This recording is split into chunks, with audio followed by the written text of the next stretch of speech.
और हम लोग क्या करते हैं 4 अप्रैल को तो क्या करेंगे महत्वपूर्ण न्यूज़ को यहाँ पर कवर करेंगे जो एग्जाम में पूछे गए हैं और पूछे जाने की संभावना। एक छोटा सा आग्रह रहेगा आपसे, अगर आपको हमारा तरीका, हमारा पैटर्न आपको अच्छा लगता है, हमारा प्रयास अच्छा लगता है तो प्लीज़ आप अपना फीडबैक ज़रूर देंगे। ठीक है? चलिए आगे स्टार्ट करते हैं।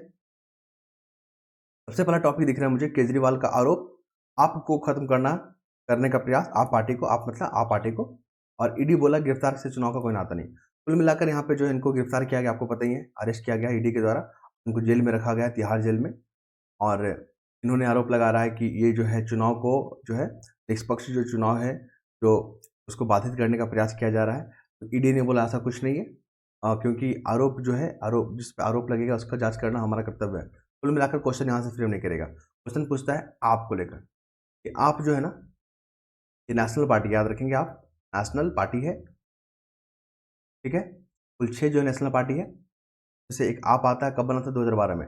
स्टेट पीसीएस आजकल क्या क्वेश्चन पूछ रही है, पार्टी जो विभिन्न पार्टी जो न्यूज़ में रहती है बहुत ज़्यादा ना, उसका दे देगा और एस्टेब्लिश ईयर दे देगा, कब बना था ये पार्टी, मैचिंग के फॉर्म में पूछेगा। पहला फैक्ट यहाँ से हो गया। दूसरा देख लीजिए, हमारा संविधान है ना, उसमें बेसिक स्ट्रक्चर के बारे में बात किया गया, याद रखिएगा, बेसिक स्ट्रक्चर के बारे में बात किया गया है हमारे संविधान में, और उसका परिभाषित नहीं किया गया, डिफिनेशन नहीं दिया गया, लेकिन बेसिक स्ट्रक्चर का जो है जिक्र किया गया। आपने देखा होगा केरल केस, ठीक है, केशवानंद जो है ना, बनाम भारती जो है, केशवानंद बनाम केरल जो राज्य वाला है, 1973 का जो केस है, उसमें जो है बेसिक स्ट्रक्चर के बारे में बात किया गया है कि बेसिक स्ट्रक्चर क्या है। मतलब आर्टिकल 368 का नाम सुने ना आपने, ये हमारे संविधान में, इसके माध्यम से आप संविधान में संशोधन कर सकते हो, लेकिन आपको बेसिक स्ट्रक्चर में संशोधन करने का अधिकार नहीं है। और ये डिसाइड कौन करता है, हमारा सुप्रीम कोर्ट। तो क्वेश्चन हो गया, यहाँ से क्वेश्चन पूछा गया पूरा, ठीक है। एक जुडिशियल कस्टडी, मैंने कल भी जिक्र किया था, परसों भी जिक्र किया था, जब जब शब्द मिलेगा मुझे मैं जिक्र करूंगा ही, क्योंकि जो न्यूज़ में रहेगा हम उसको छोड़ नहीं सकते। और एग्जाम में पूछा गया है, और यूपीएससी जैसे एग्जाम में पूछा गया है, जैसे सीडीएस हो गया, आपका एनडीए वाला एग्जाम हो गया, वो तमाम एग्जाम में पूछा जाता है। आपको बता दें यहाँ पे जुडिशियल कस्टडी और पुलिस कस्टडी में फ़र्क क्या है, ये क्वेश्चन पूछा था।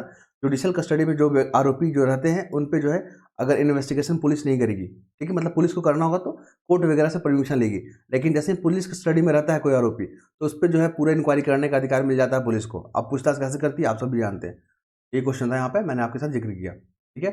याद रखिएगा, केशवानंद केस भी याद रखिएगा, आर्टिकल 360 याद रखिएगा, महत्वपूर्ण फैक्ट है, प्रीलिम के हिसाब से बहुत महत्वपूर्ण है। आपका बीपीएससी एग्जाम होना है, यूपी पीसीएससी एग्जाम होना है, आपका सीडीपीओ का एग्जाम होना है, बहुत सारे स्टेट सिविल सर्विसेज का एग्जाम होना है, सब में महत्वपूर्ण है ये सब।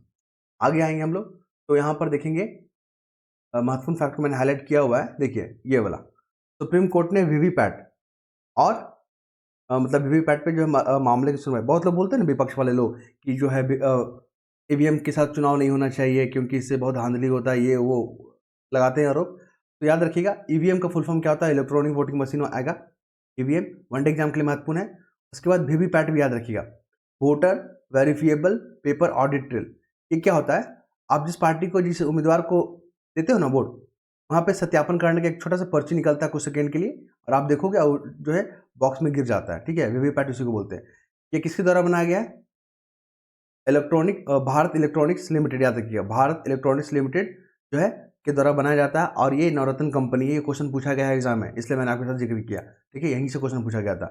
कौन सा कंपनी है, भारत इलेक्ट्रॉनिक लिमिटेड, बैंगलोर में इसका क्या है, हेडक्वार्टर है बैंगलोर में, और ये नवरत्न कंपनी है। नवरत्न कंपनी पता है ना, आपने पढ़ा होगा महारत्न कंपनी, नवरत्न कंपनी। तो महारत्न और नवरत्न जिस कंपनी को दर्जा मिल जाता है ना, मिनीरत्न भी आपने सुना होगा, उसको फाइनेंशियल ऑटोनॉमी मिलता है। जैसे कि 5,000 करोड़ का इन्वेस्टमेंट करना है, 5,000 करोड़ का, जैसे महारत्न कंपनी अगर हो गया, कोई महारत्न कंपनी है तो 5,000 का क्या करके इन्वेस्टमेंट करने के लिए सरकार से नहीं पूछेगी। उसी तरह नवरत्न कंपनी का स्टेटस मिल जाता है तो 1,000 करोड़ रुपए का इन्वेस्टमेंट करने के लिए सरकार से पूछने की जरूरत नहीं है, वो कहीं भी इन्वेस्ट कर सकती है, ठीक है। तो ये महत्वपूर्ण फैक्ट है, एग्जाम में पूछे गए हैं, मैंने बता दिया आपको। फिर देखिए, वर्ल्ड बैंक ने बोला है कि भारतीय जो अर्थव्यवस्था है ना, 2024 तक 7.5% रहने की उम्मीद है। याद रखिएगा, महत्वपूर्ण फैक्ट है। अभी चुनौती क्या है, वर्ल्ड बैंक ने जो है जो जो आपका दक्षिणी एशिया जो देश है, साउथ एशिया जो देश है ना, साउथ एशिया देश है, उसके सामने क्या क्या चैलेंजेस है, तो अभी बता दें आपको, राजकोषीय स्थिति जो नाजुक बना हुआ है, फिजिकल जो है रिस्पॉन्सिबिलिटी जो है, राजकोषीय स्थिति क्या होता है, लोन लेके अपने खर्चों को पूरा करना, वही तो राजकोषीय स्थिति बताता है। फिजिकल डेफिसिट क्या बताता है, सरकार के इनकम है 100 रुपया और खर्च 120 रुपये का, डिफरेंस कितना होगा, 20 रुपये का हो गया ना। ये 20 रुपये हम लोग लोन के माध्यम से पूरा करेंगे, या आरबीआई सुधार लेंगे, कहीं से लेंगे ना खर्च करने के लिए, उसी को बोलते हैं राजकोषीय स्थिति, ठीक है। साथ है जलवायु जो झटके, जो क्लाइमेट चेंज है, उसका भी यहाँ पे बहुत बड़ा चैलेंजेस है। मेंस में ऐसे ही पूछेगा कि जो है साउथ एशिया जो कंट्री है वहाँ पे अभी क्या क्या चैलेंजेस है, आप हमें बताएं, और इसको निपटने के लिए सरकार जो है क्या क्या प्रयास कर रही है, या वैश्विक समुदाय क्या क्या प्रयास कर रहा है। तो बस यही 2 कारण बताना होगा आपको। नाजुक राजकोषीय स्थिति, यहाँ पे वर्ल्ड बैंक का हवाला दे दीजिएगा। साथ ही क्लाइमेट चेंज बहुत बड़ा जो यहाँ पे मुद्दा बन के उभरा है, और जननांकी जो लाभांश है ना, डेमोग्राफिक लाभांश, उसका जो लाभ नहीं मिल पा रहा है, क्योंकि वहाँ की सरकार जो है इन्वेस्टमेंट पे काम ही नहीं कर रही है, एजुकेशन पे काम नहीं कर रही है, स्किल पे काम नहीं कर रही है, ट्रेनिंग पे काम नहीं कर रही है। तो कहाँ से वहाँ पे डेमोग्राफिक जो डिविडेंड का फायदा उठा पाएंगे। ठीक है, चलिए आगे बढ़ते हैं हम लोग। अब समय बहुत लिमिटेड होता है हमारे पास, और फटाफट चीज़ को हम लोग क्या करते हैं यहाँ पर डिस्कस करते हैं। आगे बढ़ेंगे तो हम लोग देखने को मिल रहा है, देखिए अबू धाबी वाला क्वेश्चन बीपीएससी में पूछा गया था। याद रखिएगा, यूएई का जितना भी शहर है ना इंपॉर्टेंट वाला जो न्यूज़ में रहता है, जैसे अबू धाबी हो गया, और भी बहुत शहर है, तो ठीक है, तो उन तमाम शहरों को देख लीजिएगा, क्योंकि अब जो है बीपीएससी ऐसे ही पूछ रहा है क्वेश्चन। जो महत्वपूर्ण जो कंट्री न्यूज़ में रह रहा है उसके महत्वपूर्ण शहरों को दे देगा। बोलिए बताइए, सऊदी अरब में या यूएई में कौन कौन सा शहर आता है। देखिए अबू धाबी में जो है हिंदू मंदिर बना, आपको पता है ना, यहाँ पे प्रधानमंत्री गए थे तो ओपनिंग करने के लिए, उद्घाटन करने के लिए गए थे। ये मंदिर है हमारा, और यहाँ पे श्रद्धालुओं की संख्या जो है ना बहुत बढ़ा हुआ है। ठीक है, उसी के ऊपर ये लिखा गया। आपने अयोध्या मंदिर भी देखा, हमारे जो यूपी में बना है अयोध्या मंदिर, प्रभु श्री राम जी का मंदिर बना है, तो किस शैली में बना है क्वेश्चन पूछता है यूपीएससी, स्टेट पीसीएस यही पूछता है, नागर शैली, याद रखिएगा, नागर शैली, यही क्वेश्चन था यहाँ पे इंपॉर्टेंट। जो मंदिर बनाने का जो कला है ना उसको नागर शैली बोलते हैं, बेसर शैली बोलते हैं, नहीं माफ कीजिए, नागर शैली हो गया, द्रविड़ शैली हो गया, द्रविड़ शैली हो गया, और बेसर शैली। ये 3 शैली है आपका क्या बनाने के लिए, मंदिर बनाने के लिए। ठीक है, तो ये जो मंदिर बना अबू धाबी में, नागर शैली में बना है। क्वेश्चन पूछ देगा ऐसे कि अबू धाबी में जो बना है स्टेटमेंट बना के, किस प्रकार के स्ट्रक्चर का यूज़ किया गया है, नागर शैली, द्रविड़ शैली, बेसर शैली, याद रखिएगा नागर शैली। और हमारा अयोध्या भी जो बना है ना, अयोध्या में राम मंदिर, वो भी हमारा नागर शैली से ही बना है। ठीक है, महत्वपूर्ण फैक्टर याद रखिएगा।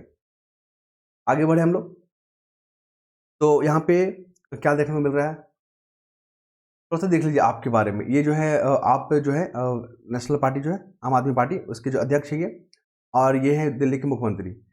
बस इतना याद रखिएगा कि दिल्ली के मुख्यमंत्री को जो अपॉइंटमेंट राष्ट्रपति करते हैं, याद रखिएगा राष्ट्रपति, अन्य राज्यों के मामले में राज्यपाल करता है, लेकिन दिल्ली का केस में राष्ट्रपति करते हैं। देखिए ये कंप्लीट राज्य नहीं है, क्योंकि कुछ कुछ जैसे ऐसा सब्जेक्ट जो राज्य को मिलने चाहिए, ये इन लोगों को नहीं मिला हुआ है, इस राज्य को नहीं मिला हुआ है। जैसे कि पुलिस सब्जेक्ट केंद्र संभालता है, पब्लिक ऑर्डर केंद्र संभालता है, और क्या हो गया, एक और मुद्दा था भूमि, ठीक है, लैंड वाला मसला, ये भी जो है केंद्र संभालता है, इसलिए कंप्लीट राज्य नहीं है, याद रखिएगा। 69 कॉन्स्टिट्यूशन अमेंडमेंट एक्ट याद रखिएगा, दिल्ली से जुड़ा हुआ है। और बताएं कुछ फैक्ट, चलिए आगे बढ़ेंगे। कैपिटल है हमारा वो दिल्ली, और इसके बाद मुझे कुछ खास नज़र आ रहा है आपको पता, एडिटोरियल पे यहाँ से मेंस वाला क्वेश्चन पूछेगा। देखिए याद रखिएगा, यहाँ पे उपेक्षा का शिकार बुजुर्ग, मतलब कुल मिला के जो आर्टिकल है ना, बुजुर्ग जो हमारे दादा दादी जो लोग होते हैं, बुजुर्ग होते हैं ना, उन पे ये आर्टिकल बेस्ड है। उनके सामने क्या चैलेंजेस हैं और सरकार इसके लिए क्या कदम उठा रही है, ये पूरे आर्टिकल पे बात किया गया। तो चुनौती में अगर बात कीजिएगा, सीधा क्वेश्चन आएगा मेंस में आपका आएगा यहाँ पे, ठीक है, मेंस में पूछेगा कि जो है बुजुर्ग जो आबादी है, ये सब डिपेंडेंट आबादी है। ठीक है, डिपेंडेंट आबादी हो गया। डिपेंडेंट आबादी मतलब 14 वर्ष से कम वाले, और 59-60 साल से प्लस वाले, जितने भी आबादी है, 60 साल से उम्र अधिक वाले और 14 साल से कम वाले, सारे जो है डिपेंडेंट आबादी कहलाते हैं। ठीक है, तो यहाँ पे जो उपभोक्तावादी संस्कृति आप देख लो ना, गाड़ी चाहिए मुझे, कार चाहिए मुझे, फ्रिज चाहिए मुझे, एसी चाहिए, ये सब क्या है, उपभोक्तावादी। तो ये जो कल्चर है ना उपभोक्तावादी, ये हमारी जो पारंपरिक जो हमारा क्या है, जो मूल्य है, उसको तहस नहस कर रहा है। चैलेंजेस में क्या पूछेगा कि बुजुर्ग आबादी के सामने क्या चैलेंजेस है, तो आपको बता दें। देखिए यहाँ पे पारिवारिक ऐसे लिखिएगा, बुजुर्ग लिखिएगा यहाँ पे, बुजुर्ग जो है ना, और यहाँ पे चुनौती लिखिएगा क्या क्या चैलेंजेस है। तो पारिवारिक हिंसा, पारिवारिक हिंसा, फ्लो चार्ट बना के ऐसे लिखना आपको, ठीक है। दूसरा देख लीजिए यहाँ पे, पारिवारिक हिंसा हो गया, फिर कानूनी संरक्षण का अभाव, तो कानूनी जो संरक्षण मिलना चाहिए उसका अभाव, ठीक है, संरक्षण का अभाव। और क्या है, माँ बाप के बीच जो बंटवारा हो जाता है, देखेंगे एक माँ बाप के कई बच्चों हैं तो बच्चों के बीच में बंटवारा हो जाता है कि आप माँ को आप रखो, पिता को आप रखो, ये सब चुनौती यहाँ पर देखने को मिलेगा। अलगाववाद भी यहाँ पर देखने को मिलेगा। अलगाववाद मतलब दोनों दंपति जो है, जो साथ में रहने का जो समय होता है वो लोग आगे रहते हैं, ये सब चैलेंजेस है। ठीक है, तो इसी पूरा आर्टिकल इसी पे बेस्ड है, ये मेंस में आपको काम करेगा, याद रखिएगा। और यहाँ पे एक चैलेंजेस और भी है कि जीडीपी का जो है ना बहुत कम खर्च होता है, 0.73, कुल जीडीपी का 0.73 ही खर्च होता है भारत में, याद रखिएगा। तो बहुत सारी सरकार की तरफ से पुनर्वास योजना बनाए गए हैं, सामाजिक सुरक्षा प्रदान करने के लिए कई सारे पेंशन स्कीम बनाए गए हैं। और पेंशन को भी क्या करते हैं, बच्चे लोग जो होते हैं, माता पिता के जो बच्चे होते हैं, वो लोग जो है छीन लेते हैं, लूट लेते हैं। तो ये सब सही नहीं है। तो कुल मिलाकर चैलेंजेस के बारे में बात किया गया है। आगे बात करेंगे हम लोग संप्रभुता को लेकर। देखिए संप्रभुता वाला क्यों न्यूज़ में आ रहा है। अभी आपने देखा दिल्ली में जो केजरीवाल जी को यहाँ पर अरेस्ट किया गया ईडी के द्वारा, तो बहुत सारे जो वैश्विक समुदाय है ना, जैसे यूएनओ, फिर जर्मनी और अमेरिका, ये तमाम जो देश है ना, भारत के आंतरिक मामलों में क्या कर रहा है, टिप्पणी कर रहा है। तो हमारे जो फॉरेन मिनिस्टर है ना, उन्होंने बोला कि अगर आपने इस तरह की हरकत से परहेज नहीं किया ना, तो भारत की तरफ से कड़ा विरोध आपको देखने को मिलेगा।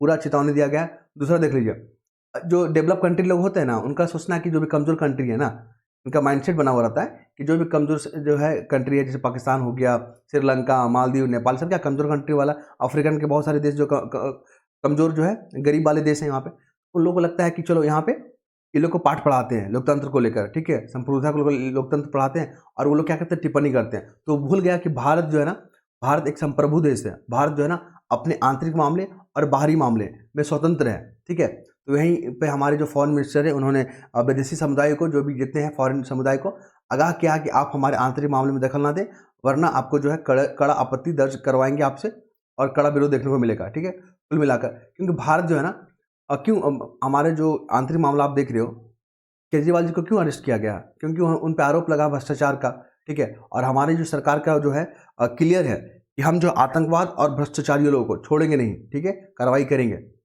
तो इसको लेकर भी आपने देखा है, प्रतिबद्ध है हमारी सरकार। साथ ही बात करेंगे हम लोग जैसे कि फिलिस्तीन के मामले में भारत ने बताया कि जो इतनी आप लोग चिंता है, इतना कंसर्न है लोकतंत्र को लेकर और संप्रभुता को लेकर, तो आप फिर इजराइल के मामले में, फिलिस्तीन के मामले में क्यों नहीं बता रहे हैं। फिलिस्तीन में जितना हमला हो रहा है, तो आप इजराइल को रोक क्यों नहीं पा रहे हैं, ठीक है, उसमें आप चुप क्यों हैं, ये हो गया। दूसरा क्या है कि जो रसिया और यूक्रेन के बीच में जो युद्ध है, उसमें आप उसको रोकने में आप क्यों नहीं वहाँ पर टिप्पणी क्यों नहीं कर रहे हैं, वहाँ पर रोकने में क्यों नहीं आप आगे आ रहे हैं। तो इस तरह की बातें उठाई गई है कुल मिलाकर, ठीक है। चलिए हम यहाँ पे बता दें आपको, हम देश की अपनी संप्रभुता है और हम नियम और कायदों, मतलब हमारा देश का जो है संप्रभु देश है, और हम लोग जो है नियम कायदों के अंदर रह के अपने कार्य करते हैं, ठीक है। संयुक्त राष्ट्र के उसके किसी फैसले को टिप्पणी करने को हक नहीं है। संयुक्त राष्ट्र भी जो है टिप्पणी कर रहा था भारत के मामले में, तो यहाँ पे बताया गया है कि आपको जो है ना, अंतर्राष्ट्रीय जो कानून है, अगर उसमें उल्लंघन होता है, आप उसमें टिप्पणी कीजिए, भारत के आंतरिक मामलों में नहीं, ठीक है। इसको ध्यान रखने वाली बात है।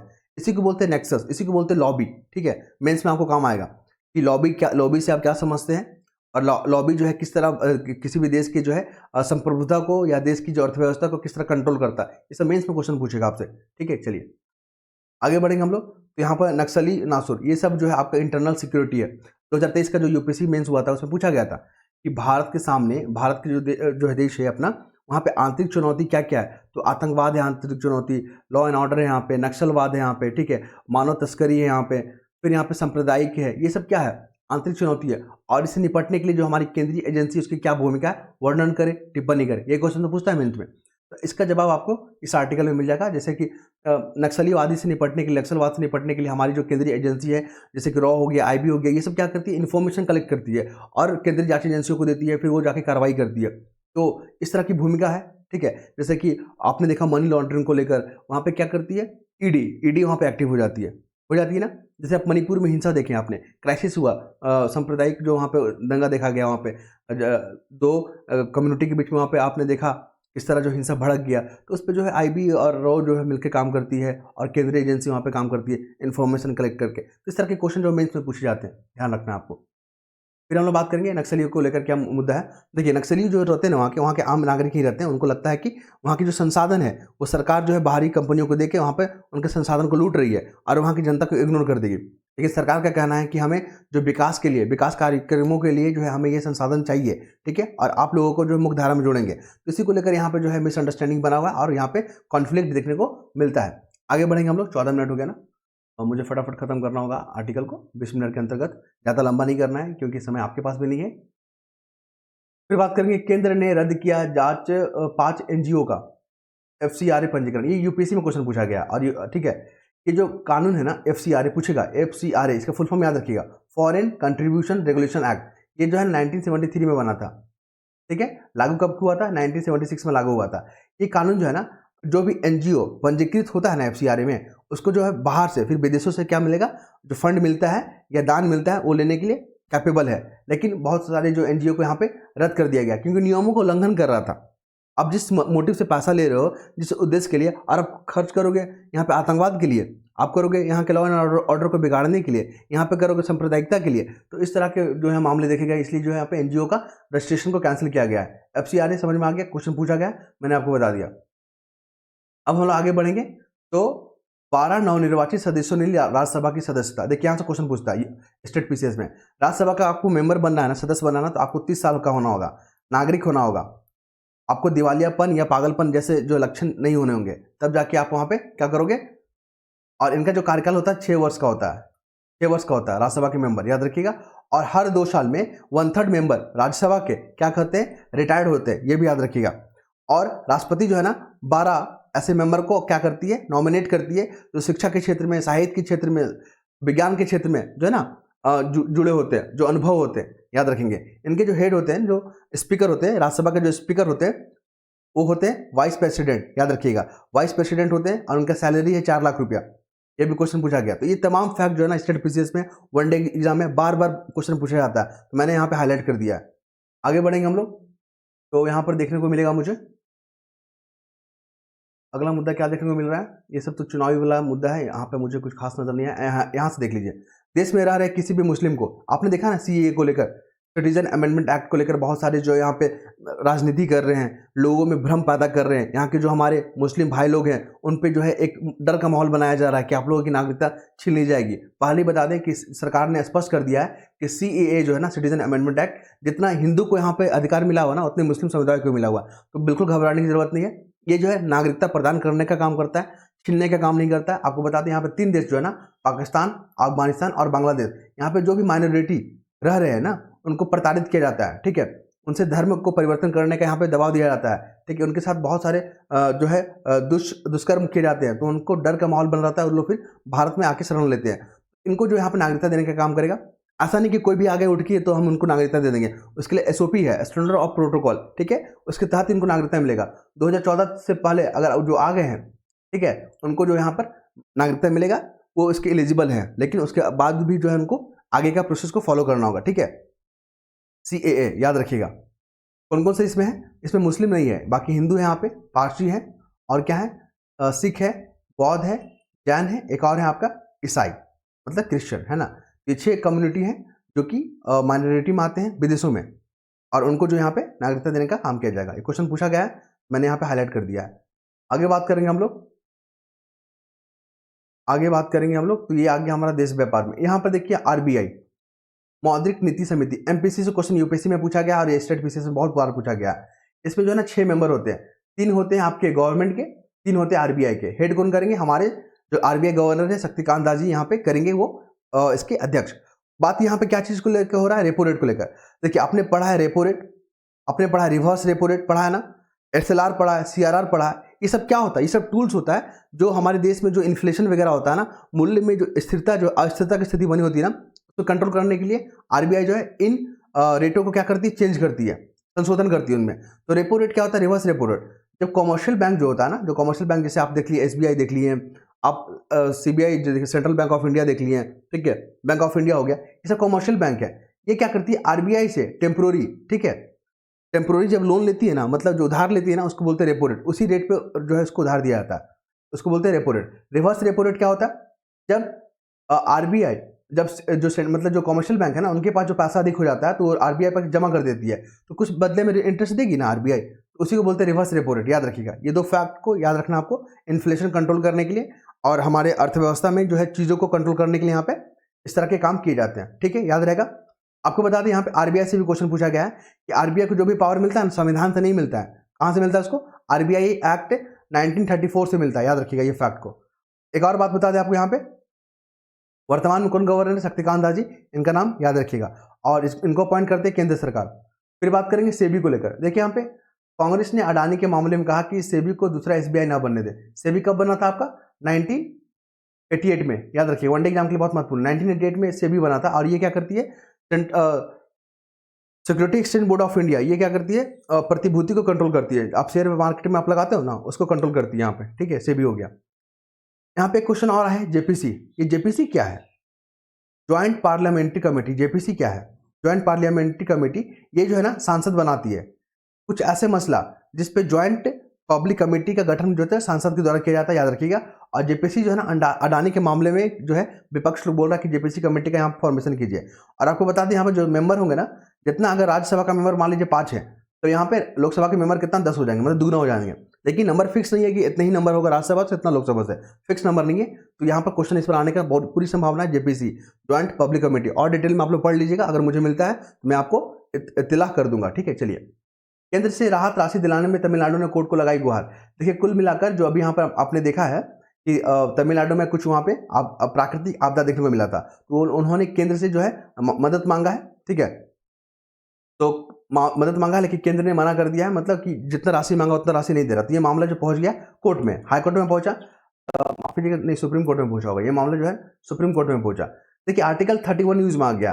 ये क्या है आर्टिकल 131? तो ये आर्टिकल 31 में क्या होता है, मूल अधिकार के बारे में बात करता है। मतलब सुप्रीम कोर्ट के पास ऐसा बहुत सारे मामला है जो सीधा सुप्रीम कोर्ट में ही जाएगा। जैसे कि केंद्र और राज्य के बीच में विवाद हो गया, राज्य के बीच में विवाद हो गया, ये सब मामला सीधा हाईकोर्ट में ना जाकर सुप्रीम कोर्ट में जाता है। ये आर्टिकल 133(1) के तहत ये क्वेश्चन पूछने वाला है बीपीएससी में, याद रखिएगा, महत्वपूर्ण हो गया। ये मूल अधिकारिता के बारे में बात करता है, ठीक है। एक शब्द आ रहा है मिचोंग। ये मिचोंग क्या है? मिचोंग जो है ना चक्रवात है, साइक्लोन है, जो कि आपको तमिलनाडु में देखने को मिला और बहुत जो है पर तहस नहस किया। तो मिचोंग भी पूछेगा कि हाल ही में जो है तमिलनाडु वाले क्षेत्रों में जो है यहाँ पे साइक्लोन देखने को मिला, उसका नाम क्या है? क्योंकि जेपीसी अभी हाल ही में एग्जाम हुआ था, वहाँ पर पूछ दिया हुदहुद वाला जो क्वेश्चन था ना, कि वहाँ पर जो साइक्लोन जो उठा था उस साइक्लोन का नाम बताइए, ठीक है। तो इस तरह मिचोंग वाला भी पूछ सकता है, स्टेट पीसीएस में ध्यान रखिएगा। आगे बढ़े हम लोग, तो हमें देखने को क्या मिल रहा है, चुनाव के दौरान जो लू आएगा ना, आप देख रहे हो मई में इलेक्शन होगा तो वहाँ पे लू बढ़ जाता है, गर्मी में टेम्परेचर बहुत बढ़ जाएगा, 40-42 डिग्री सेल्सियस हो जाएगा। क्वेश्चन पूछता है निर्वाचन आयोग से। देखिए निर्वाचन आयोग जो है ना लोकसभा के चुनाव के दौरान जो है कानून व्यवस्था को मेंटेन करने के लिए सभी राज्यों के साथ यहाँ पे बातचीत कर रहे हैं, वहाँ के चीफ सेक्रेटरी हो गए, डीजीपी हो गए, उनसे बातचीत कर रहे हैं। कुल मिलाकर क्वेश्चन पूछता है आर्टिकल 324 जो है हमारा निर्वाचन आयोग से डील करता है। यह हमारा कॉन्स्टिट्यूशनल बॉडी है, याद रखिएगा। इनमें जो है एक अध्यक्ष और 2 मेंबर होते हैं। इनका अपॉइंटमेंट जो है पैनल करती है। पैनल के द्वारा जो नाम सिफारिश किया जाता है ना, उस पैनल का हेड करेंगे प्राइम मिनिस्टर, और अपॉइंट कौन करते हैं, राष्ट्रपति करते हैं, याद रखिएगा, महत्वपूर्ण क्वेश्चन है। फिर देख लीजिए यहाँ पर रुपया को लेकर, रुपया जो है गिर रहा है, मतलब डॉलर के मुकाबले। तो डॉलर जो है ना और रुपया, याद रखिएगा, बीपीएससी में ऐसे क्वेश्चन पूछता है। डॉलर जो है ना 84 के आसपास है, ठीक है, 83 पॉइंट कुछ है, तो 84 मान के चलिए एवरेज। सबसे महंगा करेंसी कौन है, कुवैत का रियाल, याद रखिए, सबसे महंगा करेंसी कौन है, कुवैत का रियाल, ये हो गया।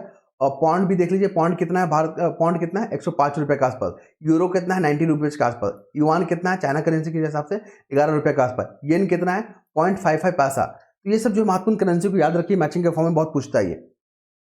आगे बढ़ेंगे हम लोग, तो हमें क्या देखने को मिल रहा है देश दुनिया में। देखिए यहाँ पे नेपाल और भारत के बीच में जो एक समझौता हुआ था, ईपीजी, पूछेगा ईपीजी क्या है, ठीक है। ये समझौता किया गया था 2018 में भारत और नेपाल के बीच में। जो बाउंड्री वगैरह है ना, उसको फेंसिंग करने के लिए, वहाँ पे जो भी अपना बाउंड्री होता है, खुलापन रहने से क्या होता है, आतंकवादी लोग घुस जा रहे हैं, ठीक है, लॉ एंड ऑर्डर डिस्टर्ब हो जा रहा है, तो उसको जो यहाँ पे क्या करने का काम करेगा। और जो यहाँ पे सीमा है ना, सीमा हो गया, जल हो गया, मतलब माफ कीजिएगा, सीमा वगैरह को यहाँ पे सुरक्षा मुहैया कराने के बारे में बात किया गया। 1950 में भी एक संधि हुआ था भारत और नेपाल के बीच में, मैत्री संधि, याद रखिएगा। और 2018 में ईपीजी संधि हुआ है, ये भी याद रखिएगा, महत्वपूर्ण है। और बीपीएससी में यहाँ से पूछेगा क्यों, क्योंकि नेपाल के साथ बिहार का बाउंड्री शेयर होता है ना, तो क्वेश्चन पूछने की संभावना इसमें बढ़ गई है। आगे बात करेंगे, एससीओ सम्मेलन हो रहा था, ठीक है। एससीओ हो गया, संघाई कोऑपरेशन ऑर्गेनाइजेशन। एससीओ कब बना है, 2001 में बना है। ये स्टेट पीसीएस और यूपीएससी में बहुत बार पूछा गया है। एस्टेब्लिश ईयर 2001 में बना है। आपको बता दें ये हमारे एनएसए हैं, नेशनल सिक्योरिटी एडवाइजर, ये है, ठीक है। आप देखो जब प्रधानमंत्री जब विदेश में विजिट करने जाते हैं ना, तो वहाँ पे साथ में ये रहते हैं, पीछे एकदम घूमते रहते हैं, कौन क्या कह रहा है, कौन क्या बोल रहा है, सब पे नजर रखते हैं ये, ठीक है। ये हमारे नेशनल सिक्योरिटी एडवाइजर है। और आपको बता दें यहाँ पे क्या मामला हुआ, इन्होंने बात उठाया है क्या चीज़ को लेकर, आतंकवाद को लेकर। कि आतंकवाद जो अभी देखा रसिया में, मॉस्को जो स्टेट जो शहर है ना, वहाँ पे जो आतंकवाद हुआ था, मतलब वहाँ पे घटना घटा, उसी को लेकर कि जो है यहाँ पे दोहरा नीति नहीं चलेगा। कोई देश जो बोलता है कि हम आतंकवाद के खिलाफ है, आतंकवाद को हम बर्दाश्त नहीं करेंगे, और पाकिस्तान को समर्थन कर रहा है, ठीक है। उसी तरह पाकिस्तान जो है बोलता है कि हम बहुत आतंकवाद के बारे में क्या कर रहे हैं, हम आतंकवाद को पनपने नहीं देंगे हम अपने देशों में, और आतंकवाद को फैला रहा है। तो इस तरह की टिप्पणी जो हमारे जो नेशनल सिक्योरिटी एडवाइजर ने कहा कि दोहरा नीति बिल्कुल नहीं चलेगा। और बीआरआई न्यूज में आ गया, क्या है, बॉर्डर रोड ऑर्गेनाइजेशन, ठीक है, बॉर्डर रोड, और माफ कीजिएगा बीआरओ नहीं, बीआरआई, ये चाइना का जो क्या है एक योजना है, ये है आपका बॉर्डर रोड इनिशिएटिव किसका है? ये चाइना का है। एग्जाम में पूछा गया यूपीएससी में कि बीआरआई जो आप खबरों में रहा है किस देश से जुड़ा हुआ, ये क्या है? तो चाइना का इंफ्रास्ट्रक्चर योजना, याद रखिएगा। इसी को लेकर जो यहाँ पे मुद्दा उठाया गया। बीआरआई जो है ना हमारा जो यहाँ पे है पीओके हमारा ही पार्ट है ना, हालांकि इलीगल तरीके से पाकिस्तान इस पर कंट्रोल कर रहा है। तो बीआरआई जो वहाँ से पास कर रहा है तो भारत ने इसका आपत्ति जताया कि हमारी संप्रभुता का उल्लंघन है। ये हो गया। और यहाँ पे क्या देखने को मिल रहा है? एससीओ में एक संस्था रैट्स करके जो संस्था है एससीओ से जुड़ा हुआ, याद रखिएगा। ये आतंकवादी से निपटने के लिए संस्था को बनाया गया था। ठीक है, चलिए आगे बात करेंगे हम लोग यहाँ पे। तो अभी भारतीय कामगार, जो भारतीय के जो लेबर लोग हैं ना, यहाँ पे जो मजदूर लोग हैं, वहाँ पे जा रहे हैं इजराइल काम करने के लिए, क्योंकि वहाँ पे इंफ्रास्ट्रक्चर का बहुत नुकसान हुआ है। क्योंकि इजराइल और हमास के बीच में जो युद्ध हुआ है उससे बहुत बड़ा नुकसान हुआ है। तो आपको बता दें क्वेश्चन कैसे पूछा गया है। इजराइल से जो भारतीय को सुरक्षित भारत लाया गया था ना ऑपरेशन अजय के द्वारा, याद रखिए ऑपरेशन अजय है ना, महत्वपूर्ण फैक्ट हो गया ऑपरेशन अजय। ये स्टेट पीसीएस जो झारखंड का हुआ था उसमें पूछा गया था ये वाला। ठीक है, ऑपरेशन गंगा पूछा गया था, यूक्रेन से जो आया था। ठीक है, भारतीय ऑपरेशन गंगा हो गया, कावेरी हो गया, ठीक है, देवी शक्ति हो गई। इस सारे ऑपरेशन को याद रखिएगा, आने वाले एग्जामों के लिए बहुत महत्वपूर्ण है। ठीक है, और आपको पता है इजराइल हमास के बीच में 2 स्टेट थ्योरी, कल भी मैंने जिक्र किया था 2 स्टेट थ्योरी, आज भी कर रहे हैं। ये क्वेश्चन जो बहुत बार आएगा, याद रखिए क्वेश्चन पूछने वाला ये वाला। फिर बात करेंगे यहाँ पे Islamic culture centre, India Islamic culture centre. तो यहाँ पे मुझे कुछ खास नजर नहीं आया। चलिए आगे बढ़ते हैं। तो हमें क्या देखने को मिल रहा है? भारतीय सैनिक अप्रैल में, ये मोइजू जो है ना मालदीव के क्या राष्ट्रपति हैं? आपको बताया था ये प्यारा भारत है अपना, श्रीलंका यहाँ मालदीव आसपास में बिलोंग करता है। यहाँ पे हमारा लक्षद्वीप है। लक्षद्वीप का जो है ना मिनिकॉय और मालदीव के बीच में जो 8 डिग्री जो है ना चैनल पास करता है। एग्जाम में क्वेश्चन पूछा गया है। यहाँ पर एटॉल्स देखने को मिलेगा, यहाँ पर भी एटॉल्स देखने को मिलेगा, यहाँ पर भी एटॉल्स मतलब परवाल भित्ति देखने को मिलेगा। लेकिन यहाँ पे जो सुंदरवन डेल्टा वहाँ पर देखने को नहीं मिलेगा। ये क्वेश्चन यूपीएससी में बहुत बार पूछा गया है। ठीक है, ज्योग्राफिकल के हिसाब से ध्यान रखिएगा। फिर यहाँ पे आपका अंडमान एंड निकोबार द्वीप समूह है, इसके साथ यहाँ पर आपको इंडोनेशिया वगैरह देखने को मिलेगा। ठीक है, ये तमाम फैक्ट को आपको देख के रखना, क्वेश्चन यहाँ से फ्रेम करेगा। एक शब्द जो चल रहा है अमेरिका में, डिजिटल डिटिक्स, ये क्या है? बोलेगा कि डिजिटल डिटॉक्स क्या है? डिजिटल, ठीक है, डिटॉक्स क्या है?